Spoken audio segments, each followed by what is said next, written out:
স্বপ্নে বিয়ে দেখলে কি হয়? অনেকে আমরা স্বপ্ন দেখে থাকি, অনেকে বিয়ের স্বপ্ন দেখে। একজন আমাকে প্রশ্ন করছে, হুজুর স্বপ্নে যদি আমি বিয়ে দেখি তাহলে এর ব্যাখ্যা কি হতে পারে? মনে রাখবেন, স্বপ্ন হচ্ছে তিন প্রকার। একটা হচ্ছে রহমানি স্বপ্ন, একটা হচ্ছে শয়তানি স্বপ্ন, আর একটা হচ্ছে খেয়ালি স্বপ্ন।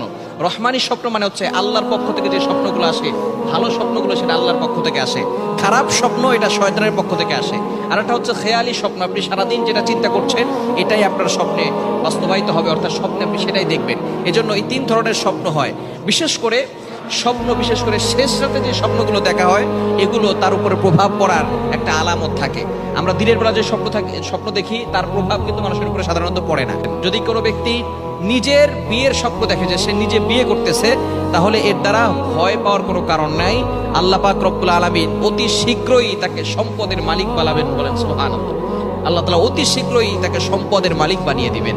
এজন্য যদি কেউ নিজের বিয়ে দেখে তাহলে আল্লাহ পাক রব্বুল আলামিন তাকে অতি শীঘ্রই সম্পদের মালিক বানাবেন। কারণ আল্লাহ তাআলা পবিত্র কোরআনুল কারীমের ভিতরে নিজে বলে দিয়েছেন, সূরাতুন নূরের ভিতরে 18 নম্বর পারার 15 নম্বর পৃষ্ঠা রয়েছে, ওয়ানকিহুল